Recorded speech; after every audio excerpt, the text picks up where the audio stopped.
Oil pulling அது எப்படி பண்ணுறது? காலையில் எழுந்ததும் எதுவும் சாப்பிடாமல் இதயம் வளர்த்தை வாயில ஊத்தி நல்லா கொப்பளிக்கணும், அப்புறம் அதை துப்பிடணும். இதுதான் ஆயில் புல்லிங்.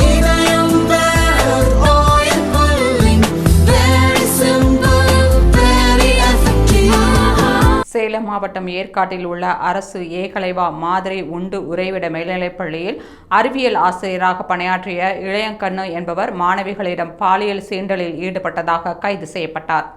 2019 முதல் தற்காலிக ஆசிரியராக பணியாற்றி வந்த இளையக்கண்ணு பல ஆண்டுகளாக மாணவிகளுக்கு அச்சுறுத்தலாக இருந்ததாக கூறப்படுகிறது. பழங்குடியினர் நலத்துறைக்கு பல முறை புகார் அனுப்பப்பட்டும் மலைவாழ் மக்கள் சங்கத்தின் செல்வாக்கால் அவர் மீது நடவடிக்கை எடுக்கப்படவில்லை. கடந்த 5ஆம் தேதி பள்ளியில் நடைபெற்ற விழிப்புணர்வு நிகழ்ச்சியில் 12 மாணவிகள் அவரது ஒழுக்கக்கேடான செயல்களை அதிகாரிகளிடம் புகார் தெரிவித்தனர். இதையடுத்து அவர் பணி நீக்கம் செய்யப்பட்டார். மேலும் ஒரு மாணவி போலீசில் புகார் அளித்து விசாரணையில் குற்றச்சாட்டு உறுதி செய்யப்பட்டது. இளையக்கண்ணு தலைமறைவான நிலையில் சென்னையில் மறைந்து இருந்த அவரை போலீசார் போக்சோ சட்டத்தின் கீழ் கைது செய்து சிறையில் அடைத்தனர்.